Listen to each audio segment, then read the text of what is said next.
Alright, YouTube, it's time for the Occult video 130, the big 130 already. Nationalism and Occultism, sort of the projection of imperialistic lamestream religions into being anything but the occult, number one, and number two standing, generally speaking, in their largest form for globalism.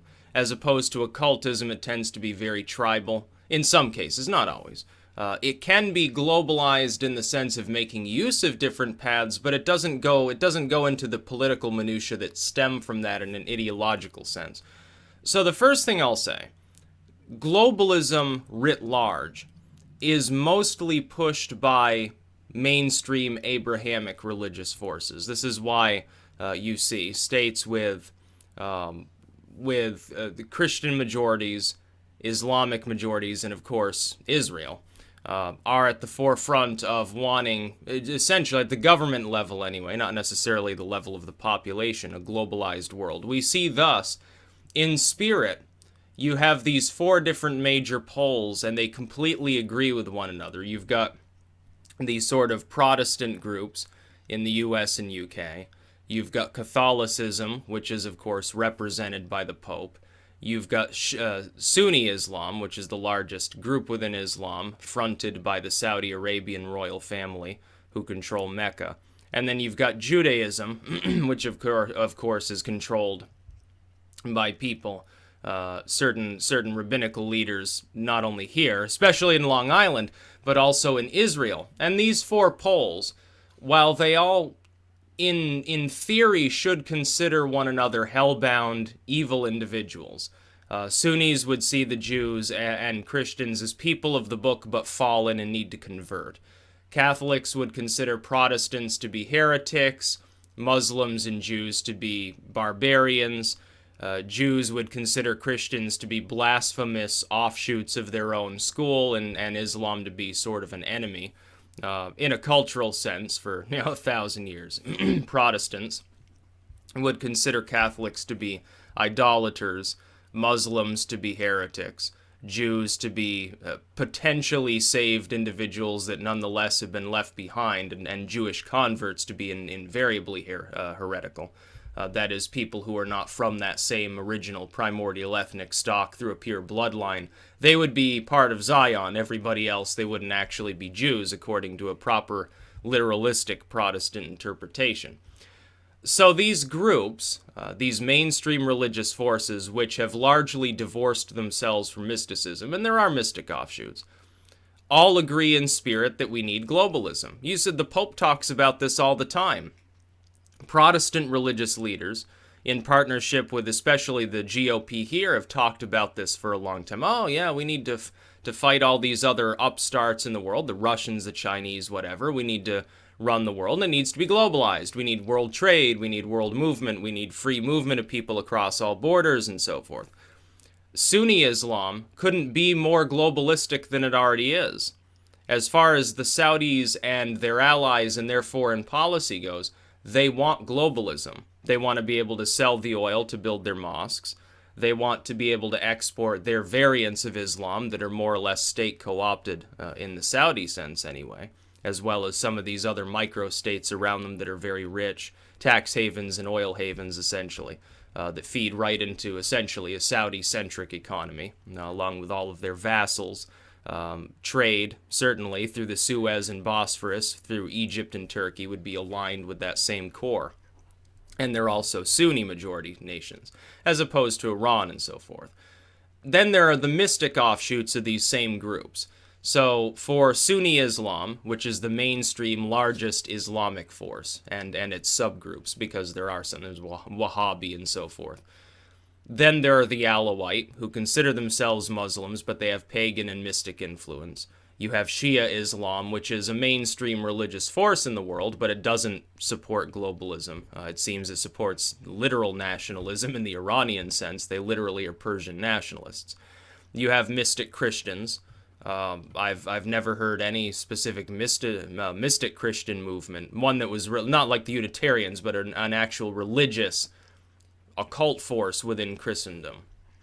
I've never heard any of them argue for globalism. In fact, a lot of times what you get, and I spar with these people too, because often they go off into la conspiracy land. But individuals who say, well, I believe in Jesus, but I'm not a Christian. The mainstream church is fallen and corrupt and evil. I just worship Christ, and globalism's evil. This is satanic. It's the age of the Antichrist.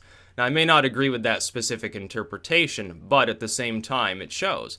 They're anti-globalist forces, and they tend to be mystic. They're more literalistic. It's not like the average lay Catholic. They go to church, but they don't really think that much about mystic phenomena. The average Sunni, like in Saudi Arabia, the average Sunni businessman probably does not go to the mosque on a constant basis, probably does not pray as much as they're supposed to. The House of Saud hires prostitutes, drives sports cars, drinks alcohol, and does many other things that you wouldn't think of as religiously Islamic, certainly not mystically Islamic.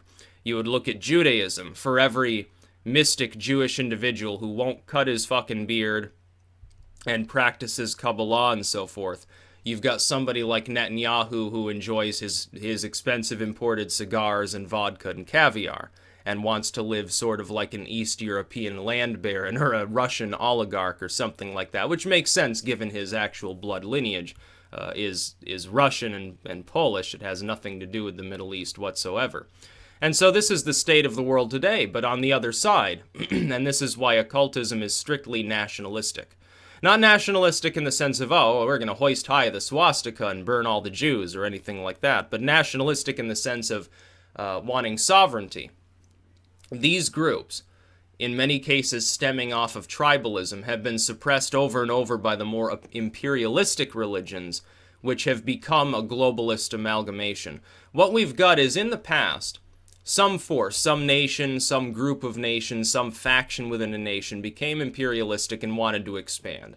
They wanted more land. They wanted to make a colony. They wanted to rule another group of people that were involuntarily drawn into doing so.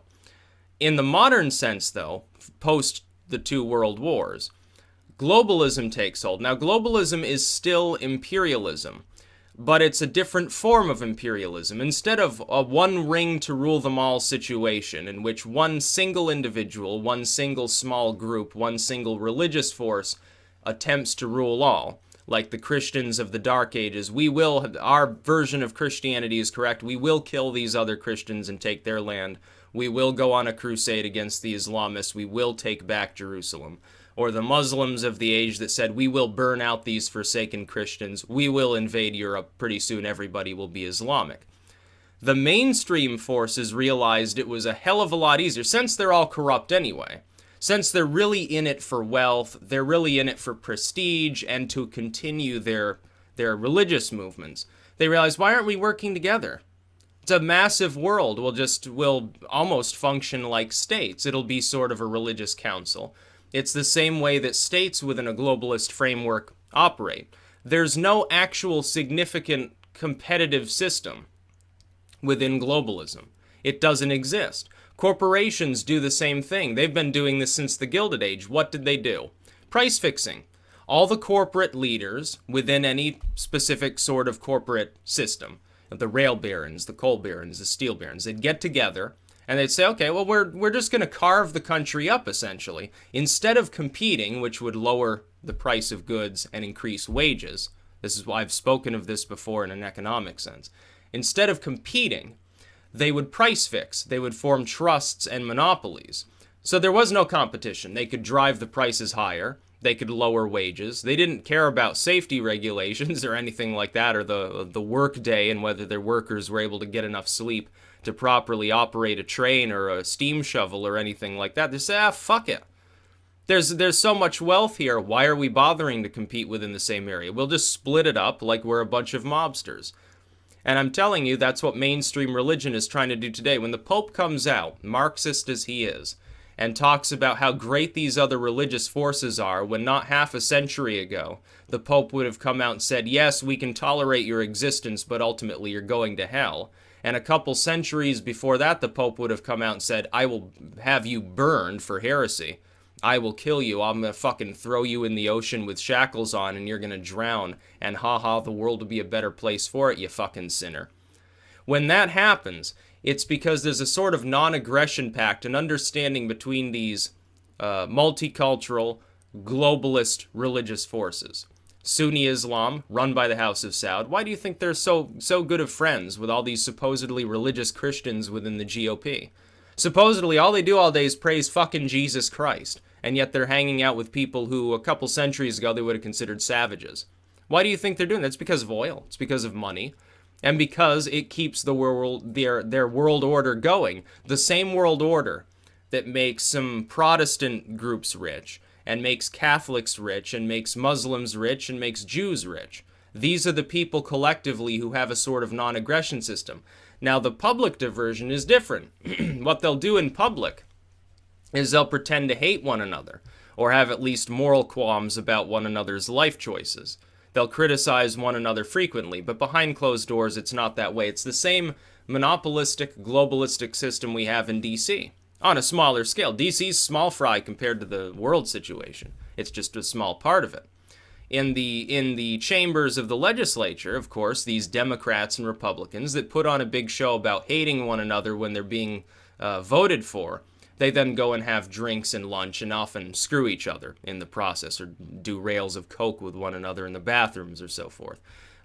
They're not actually enemies. They only pretend to be. These religious forces do the same. But paganism is not the same. Occultism, strictly speaking, mysticism, has always been suppressed regardless of what mainstream religious force happens to be in sway at the time. There's just as much persecution of the occult under an Islamic regime as there is a Christian regime or a Jewish regime. Mystic Jews in Israel are basically non-represented individuals. They're not represented within their government. Their government is composed of liberal Jews who, yeah, okay, I believe in Yahweh, but, who gives a fuck? Maybe I'll go to the synagogue later, maybe not, maybe I'll go get drunk. And secular individuals who don't even believe in any of the religious stuff, and they're just ethnic Jews. Or Jews in name, essentially. That's what runs Israel. Within our government, which is supposedly, we're a majority Protestant nation, there are almost no religious Protestants in our government. They're just not. They pretend to be. They make a big show about it for people, for all the Christian voters out there. They're not religious. George W. probably is an atheist. Donald Trump is not a religious individual. He can pretend to be. Pence might be. He might be one of the few that actually is. It's actually delusional enough to not understand the globalist system that he's part of when he's part of that religion. Islam's the same. Now, many lay individuals, they're not like that. They want sovereignty. They want to be left alone. But they don't understand that their tax money and their tithing money essentially are part of the same whole. They're giving it to groups that all cooperate with one another. Nationalism is more occult. Again, not in a Nat Sock sense or anything like that, but rather in the sense of if the individual is independent, if imperialism has always ground down mysticism and occultism, then thus we should project that to the state level and we should support increased sovereignty. We should be opposed to globalism. I haven't met that many. Some people say, oh, why are all these other pagans like, you're the only pagan that's not like an SJW. I've never met an SJW pagan. I've met Wiccans that are like that. I've met plenty of Wiccans that are really way out there and they're like, borders, who cares about that? Just bless the mother or something like that. I've never met an actual neo-pagan who's like that, and I've never met a practicing occultist who, most of them seem to be apolitical. They're completely bitter, in my experience, as far as who I've met. Others, they lean towards nationalism and traditionalism, but I've never met any SJW pagan in my life. I've never met a single legit practicing occultist, someone who's not just a total fluff bunny, who's globalistic in their mentality. The only globalism there, I've written about this. I put this in Fruits of Eden in the first chapter. The free exchange of occult ideas and material cross-culture as the result of the electronic era is great. That's fine. I can dig for a book that's, 1,000 years old, is translated 500 years ago by some obscure author that I never would have known anything about a few decades ago. But to enforce it on a religious level, on an organized and social level, is totally different from simply making the material available. I can go on, and I can read the Book of Alawite, I can read the Kebra Nagast, I can read Zoroastrian texts, and all these wonderful things. But that doesn't mean that I want the free movement of people between any two cultures. It doesn't mean that I think that's good politically. And it doesn't mean that I'm blind to the fact that all these religious groups and their leaders, political groups and their leaders, mostly, there are some exceptions. I don't think UKIP's part of globalism. I think the globalists just didn't take them seriously. Maybe the same thing with Front National and some of these other groups. The rising populism in the US could be an example too. But I look, and I think there's a reason why there is an astonishing level of standardization between the accounts in the state or state co-opted medias in all of these countries, as far as populist individuals, nationalism in general, the concept of religious infighting as opposed to religious togetherness. And it's just another stage of globalism. The idea of all of these religions getting along was not widely accepted back when I was a kid. It wasn't.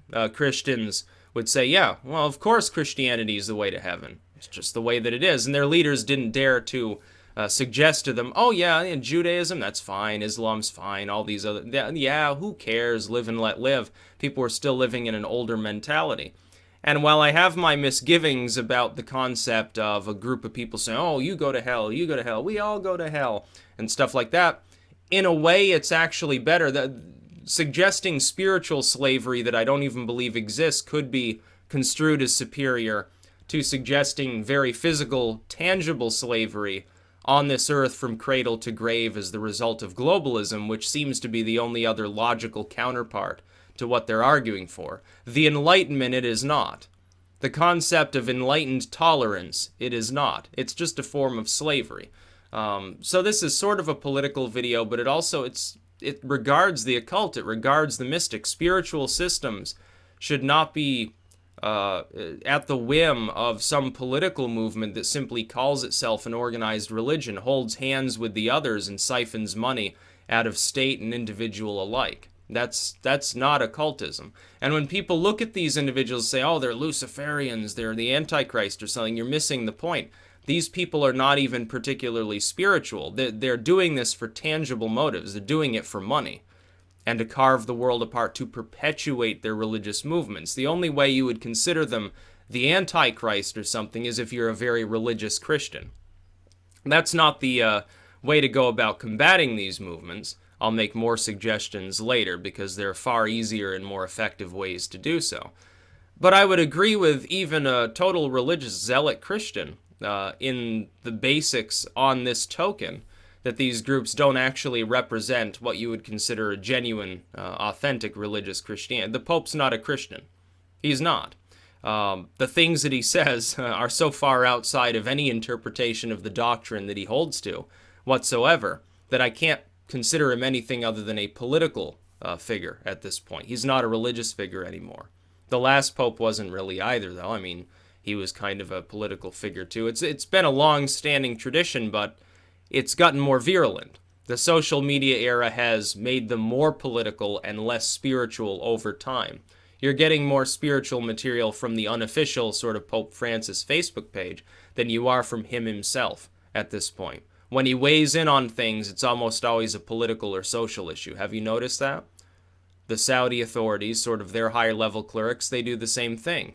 Most of it's political. People like Billy Graham or Bob Larson, much of it's political. That's just the way that things are. That's about all. Peace out.